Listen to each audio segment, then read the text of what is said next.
Hello and welcome to Creatives Like Us, where I speak with creatives of colour who share journeys and stories and ideas and how they can inspire and open up avenues in creative industries. In the last episode, I spoke with Dominique. Lots of people have sent me notes saying how they enjoyed it, and it also led to questions on how they can maybe help or change within organisations. Thank you for those. I suppose you can start by talking to people about it and connecting to people who can make a change. Even if it's a small one, start local, but you can start talking to people. In this episode, I speak with Ayo Abbas, who is a marketing expert in the built environment. Ayo works with architects and in creative agencies. Together, Ayo and I have created an event called Creatives Like Us. Yeah, same name as the podcast. We are hosting it in London on February 13th, 2025, and it's for creatives of colour who are in business. They are freelance or wanting to start something. So we'll come together, we'll network, and we'll work on your business together. We can't wait to have you. So there are still a few tickets left if you'd like to join us, and I'll leave the details in the show notes. So let's hear Ayo's story and how she is a creative like us. Hi Ayo, and welcome to Creatives Like Us. Thank you for joining me today. Hi, how you doing? You all right? Yeah, I'm good, thank you. And I've been meaning to talk to you for ages, obviously. And I know we've been talking about planning our event and everything like that, which we'll talk about very soon towards the end of the episode. But I'd love to know who you are and what you do. Let's introduce you to the listeners. Tell me who you are and what kind of creative are you? So my name's Ayo Abbas, or Ayo, if you're doing the right Nigerian pronunciation. And I am a marketing consultant, and I guess my field of specialization is around business to business marketing. So selling and marketing to corporates, governments, local authorities, and that kind of thing. And I work predominantly with architects and engineers mainly. Oh, very creative. Yeah. Do you get to go to their studios? Now and then when I can be bothered to leave my home office. I think you can do most stuff online now, and I'm a bit of a hermit. And also I find it easier to record conversations and actually be able to take stuff away. So I do a mix, but I do it from home. Mm-hmm, mm-hmm. And I think also I class you as a creative because you have your own podcast. I do. Would you like to tell us a bit about that? I have, actually, it's not even one podcast. I have two podcasts. I have the Built Environment Marketing Show, which is, I guess it does what it says on the tin. It's a marketing podcast for architects and engineers. Then I also do one called Interchange, which is about integrated transport infrastructure. Wow. It's basically, how do you make integrated transport happen? That's basically what it is. And I do that for a client, and I love it. Just out of interest, do you get guests on that, or do you? Yes, I do. I recently interviewed the Institution of Civil Engineers president. I've spoken to the Transport Commissioner for Greater Manchester. I talked to people from like Highways England who run all the road network. I'm about to interview someone from the Department for Transport. So yes, I do. Brilliant. And God, Google. that's quite high level. Yes. And Google, did you say Google as well? I'm doing that one next week. Google? Yes. What are you doing for Google? Oh, we're interviewing, they're guesting on Interchange to talk about data and AI. Wow. What else are you doing, Ayo? Because it sounds like you've got enough on your plate, but is there any more? So I do that. I am also on some steering committees for a thing called Build Up, which is a network for marketers who work in the built environment. I'm a non-exec director for CIC called Make an Impact. And I also am a non-exec for Re-London, which is a kind of Mayor of London spin-off that looks at how you can basically do more waste and recycling in cities. Oh, wow. So these people that are in your panels with, are they recruiting you, or are you approaching them, or is it a bit of both? Or is it word of mouth? Ones? Pretty much all of them. The panels come from different avenues. The non-execs, no, I set myself a goal about 3 years ago that one of my kind of midterm goals is that I want to be on some construction boards. And because lots of construction companies, as huge as they are not necessarily very diverse. I'm a woman and I'm Black. So kind of to get there as a stepping stone, I started for free. So I started working for Make an Impact. I became a trustee there. And then what I've done is in the past few years, I started looking at getting paid for non-exec positions. So that's what I applied for, and I get those, and it's not a huge amount of money, but you do get money for that. And to get that experience going, that's kind of one of those things. And I want to be on construction industry boards and construction boards. Oh, wow. So what's the next goal? You're going to get there, aren't you? What's the next target? I think the next target is probably to get a few more paying non-exec roles under my belt in this year. And I always keep an eye out on the various job boards about it. So if I see something that appeals to me in terms of diversity and inclusion or something that I'm interested in, then I'll apply for it. Yeah, interesting. It's interesting. Just before our call, Ayo and I were talking about a rejection challenge. It's a great challenge because you try to set yourself a target of 100 rejections. But why don't we change that name and reframe it and say the Own It Challenge? So I'm like, Ayo, this could be your Own It Challenge. Set that as your Own It Challenge. Own your greatness. No, but it is. Own I your just think greatness. rejection makes you feel like you're going into something quite meek. And I just think sometimes it's actually when you look at your CV or when other people look at what you've done and they see you don't always appreciate how good you are. And I think actually sometimes it's about owning it. Yeah. Yeah. So let's own it. Let's say the Own It Challenge. Own It Challenge. It's not quite the same as rejection, is it? Because you're going to go, ooh. Because Own It sounds like you're showing off. It's like, I'm going to own it, man. Yeah, that's exactly what I'm going to be doing from now on. Thank you, my darling. Yes, exactly. So it's great that you're on the boards and you're on exec committees, but what kind of projects are you working on right now and how are they creative in your business? I think the key thing I'm working on at the moment, the biggest thing at the moment, is actually a rebrand project for a specialist fit-out contractor who are based in the City of London. So the full thing about their brand strategy, which I worked on, their tone of voice, their messaging, and now I'm working on the copywriting for their new website. And then I've brought in a graphic designer and a web builder, and we're all doing it as a combined project. So it's quite a big project. And I want to do more of that because it's actually quite nice to collaborate with other people and to build a team and to really go and deliver for that client the whole package. So there's a lot of more of those opportunities now, especially as the agency model. Does it work anymore? I question that. I think actually there are some expert freelancers out there and those are the people who could be doing your jobs for you. So why not, as freelancers, why can we not sit there and build those teams? Which I think it's something I'm going to push more this year as well. I think that's really important. So I'm doing that. I'm also doing quite a few bits of kind of general writing and case studies for various engineering consultancies. I've just finished editing an ESG report. What's ESG? Environmental social governance is basically the new name for kind of sustainability.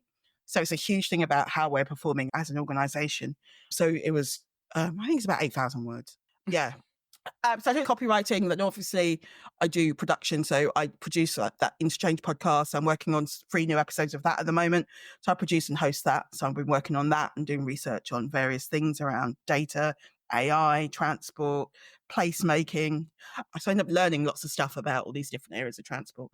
What else am I working on? There's more things. And then I've been working with some solo small practices and individuals and consultants on basically on their LinkedIn profiles and all that kind of stuff and helping them kind of shape up what they're doing. Yeah.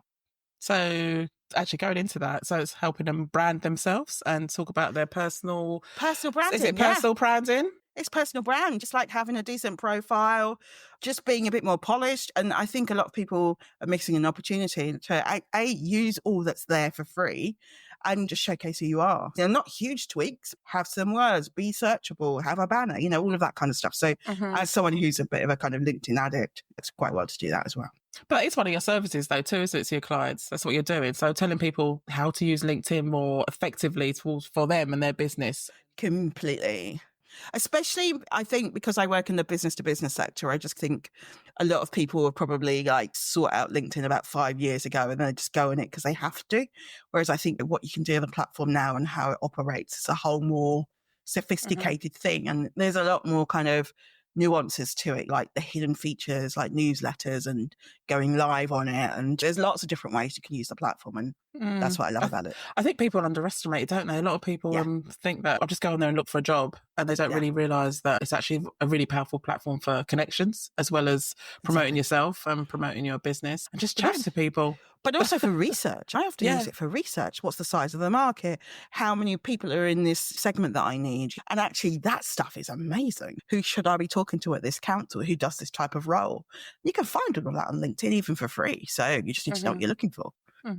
So yeah, for that stuff, I find it useful. I was going to say, because one of the things I see that you do on LinkedIn is speak. You speak really well and you speak in person. You do events in person. So maybe tell us a little bit more about your speaking events. I do regular live. So for example, I go live on LinkedIn once a month with Stacey Meadwell.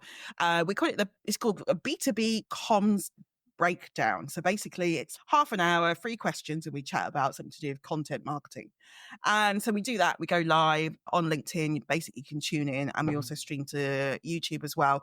And then we use that as a way to kind of A, chat, but B, to be a way to generate more content. We produce articles, we have social media clips, we have lots of kind of different ways of using that content for our own marketing purposes. So that's what it does. But also it's a good way for us to keep connected with the property world. We've got lots of marketing teams and clients who actually do tune in. You tune in afterwards. It goes in our newsletter. So it's a great way of fueling our kind of marketing engine and then repurposing as we go. It's a great way to repurpose and Absolutely. and also get clients from it. We do. And we get clients who say they watch it. We get people that can approach us with projects. We get loads of stuff around it. So it does work. And also sometimes I use it as well on my own podcast if I haven't got an episode or it's a topic that I think is quite pertinent. Yeah, just repurpose it and add it onto the Spotify link. So, yeah. Brilliant. Fantastic.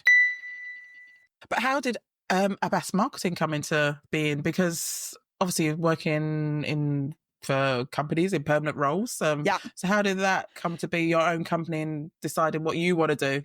I have to admit that I think the longest I've been in the job is about 4 years and I've had a lot of jobs, right? If you look at my CV, I started counting. I was like, oh, that's a lot of jobs. But for various reasons. And do you get bored? I get bored. I kick off. I lose attention. Yeah, I'm not that quiet. I'm not, so... Mm-hmm. It's just me. And so, in 2019, I was working for an edtech company. I was head of marketing there and had a team of 5. We kind of burned through, our burn rate wasn't great. So we kind of ran out of money. We had a lot of fun. And then end of 2019, I got made redundant and I was looking for jobs, didn't really like the jobs I was seeing back in construction. So I thought I'd set up on my own. That was it.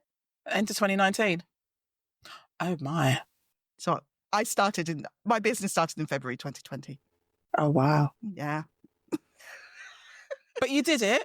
I did it. I started a business. I ripped up a marketing plan for some reason because of COVID. And then, I'm still here. That's amazing. Well done, you. Give yourself a big pat on the back there. So, thinking about the future, what are your plans for the future? What are my plans for the future? You know what? I wrote this down and now I completely forgot what I wrote. So there's a couple of things. I'm in the process of writing my marketing plan for the year at the moment. So a lot of it is around what services do I really want to do? And I really want to work more in the kind of speaking and training vein. So I'm going to do more outreach on that. I've got a couple of things coming up on that in February and March. I suppose that's the beauty of having your own business, that you can work out your own marketing plan and decide what you want to work on. And you can decide, and you just decide what you want to dial up and what you want to dial down, which I think is actually quite a lovely thing, because really the world is your oyster and we're companies of one. And I think you can really just choose how it is you want to fuel your life and your creativity and how you want to use it. And I love the speaking and training, so that's something I want to do more of. So I'm definitely going to get a show reel together, like February, March, April time, get a show reel together. Mm-hmm. When you say show reel, some people might not know what that is. So basically just like video clips, like a movie trailer of me speaking on stages and different topics so that I can send that to people who book speakers and get paid for it. So that's what I'm thinking, is that to get a really nice polished thing that I can send out and start approaching and being proactive to get more of what I want to do. So that's one part. Definitely, I'm kind of looking at potentially doing some of my own events more. So apart from Creative Like Us, I'm also looking at like partner dinners and stuff like that with other kind of senior level people from built environment firms. And so there's lots of kind of things like that I want to do. And I also have this kind of thing that I want to do around telling engineering stories. There's a whole load of seminal engineers who started their own practices in the 80s. And a lot of them are getting on a bit, really. And I want to capture some of their stories. So I am a bit of an engineering geek. That's kind of... Oh my gosh. I'm quite happy to talk about that stuff. Yeah. But I need to figure out a plan for that and put a proposal together and get that funded. Yeah. So just out of interest, when you go and talk to these people, do pretty much most of them know who you are, or do they get shocked when they see Ayo or Abbas turn up in a room and think, oh my God, there's a woman and she's black? Have you had any reactions where people have gone, oh, hello?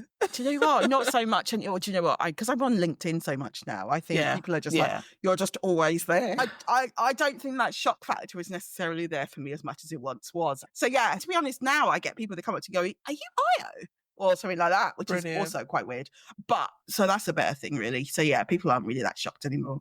Yeah, being out there and being on social media, everyone can look up your profile and see who you are and what you're about. Whereas back in the day, you just had your piece of paper, your CV or your portfolio that you sent in on a PDF and no one knew anything about you. But And generally, if I walk into a room where there's lots of engineers and architects, I've been in the industry for 24 years and I've worked in most places when I had my lots of jobs. So I know most people.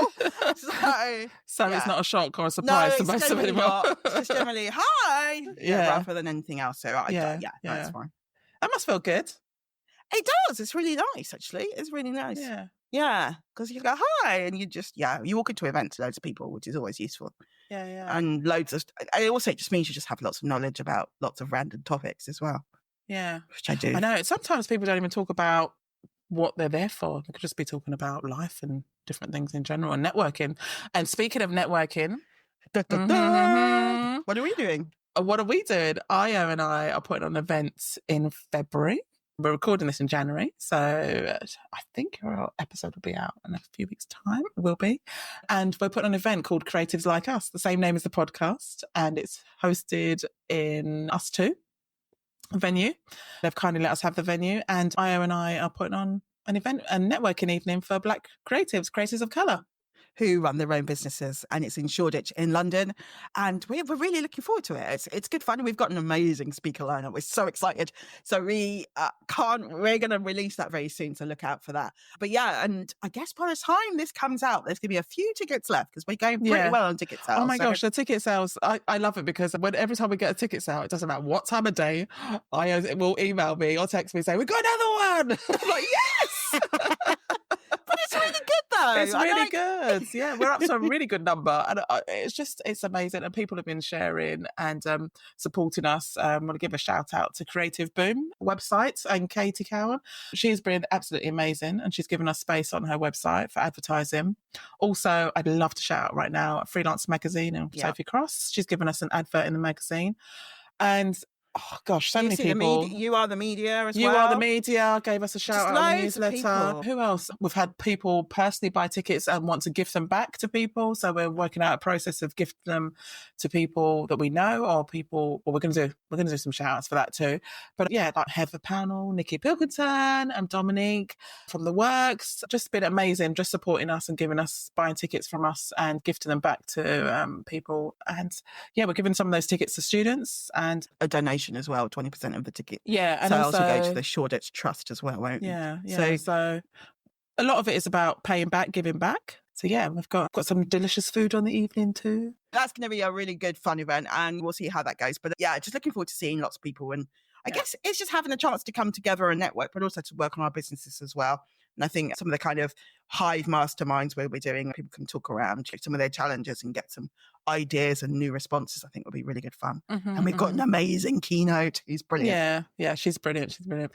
And another thing is, I think even if you're worried about networking, it's such a chilled evening. Ayo and I have been to loads of networking events, and I'm also very aware of people that are not comfortable at networking events. I've had people DM me and say, I don't know, because I don't really want to put myself out there or talk. Yeah. I'm like, do you know what? Just come, we'll look after you. It won't be too overpowering. We have capped numbers, so it's not going to be a massive event. It's like very small, but very big impact. Small in size, but big in impact. Let's use that. That could be our tagline. That's us. I don't know if that's a good thing. I think we want to stay away from any size conversations. So that's on yeah, let's stop. That's on the 13th of February. That's Thursday, 13th of February. And we have tickets at, I'll put the link in the notes, but it's on Ayo Abbas Marketing. So Creatives Like Us event.abbasmarketing.com. But we'll put the link in the show notes so you can book your tickets. We still have some left and it'll be fabulous to see you. And also, I think another thing that people have asked me said, do I have to be a painter or a designer or an artist to come because that's a creative? And I said, no, Ayo is a marketer. We have writers. We have someone that writes poetry come in. We have illustrators. Yes. I'm a graphic designer. Yes. So there's an architect, we've got lawyers. If you are creative and you're running your own business and you're a person of colour, you have to promote your business. You have to sell yourself in the business. So this is another way to meet other creatives who are doing the same thing and come join us. Also, I think creativity is a lot of a mindset as well, isn't it? It's also about like how you tackle life. And I do think there's also that element as well. Suddenly came to my brain. Yes. When I spoke with Heather, when I got the Nando's packet, I wrote creatives because I found the Latin word for creative is kratos, which means bring into being. And I said to Ayo, can I print those on T-shirts? And she just said, we haven't got budget. I'm like, okay, she's the sensible one in this relationship. So I'm the skint one at the moment. That's why. Anyway. Whereas I'm like, let's spend. No. Come on. Yeah. But yeah, so creatives are to bring it into being. And that's what we're doing with creatives like us. So Aya, what would you tell your teenage self? Just not to worry and just get on and do it. Brilliant. Anything else? Nah, just that's it really. That's just that I'm fantastic. Okay, it's another thing about Aya. She just makes you laugh because I always on calls, we always just end up giggling. But anyway, we're going to try not to giggle too much at this last section, which is the quick fire 5 question. So you have to answer one or the other, okay? And quickly. Go. Crisp or chocolates? Crisps. Beach or forest? Beach. Book or Kindle? Book. Reggae or soul? Soul. Patty or sandwich? Patty. Ah, that was quick. Yeah. Just food related. I was like, that's not hard. Thank you so much for joining me. And thank you for your time. I appreciate it. I know we're both busy people and I'm looking forward to the event. So thank you so much. And can you tell people where they can find you? And obviously I'll put the links in the show notes, but just verbally say to people where they can find you. You can find me at www.abbasmarketing.com, which is ABBAS is my last name. You can find me there, and my podcast, which is the Built Environment Marketing Show and Interchange, are both on Spotify or Apple, wherever you listen. Brilliant. Thank you so much. No worries. Thank you so much. Bye. I'll see you soon. Let me start by giving thanks. Thank you for tuning in to Creatives Like Us. I hope you enjoyed this episode and found it thought-provoking, inspiring and entertaining. If you did, it would absolutely make my day if you could share, subscribe, rate, review, wherever you get your podcast from. Also, if you have a question or a comment, I'd love to hear from you. All the ways to connect are in the notes. Until next time, keep being creative like us. Hi, Angela again. A little bit of a housekeeping. In my excitement of launching the podcast, I totally forgot to tell you when the episodes are being released, and a few people have asked already. So they are every 2 weeks on a Thursday. So subscribe and it will pop up wherever you get your podcast. Thank you so much.